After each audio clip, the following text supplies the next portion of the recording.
So I just released a video about how to adapt a 140 years old lens on a red cinema camera. The shooting took place inside a dark abandoned building. There was no artificial light inside, so it was pretty dangerous. The ground was really chaotic. I had two problems with this B-roll shooting.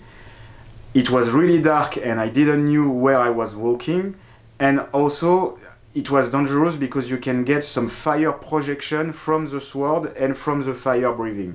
So the best solution I found is to use the Zhiyun Crane Plus as a flying tripod. You can get some really smooth and clean footage in the dark, focusing only on the subject, and you don't have to be scared of ruining your camera, because if there is some projection you just move on the side really fast. So I will do more videos about the Zhiyun Crane Plus really soon, and I see you next time for a new video.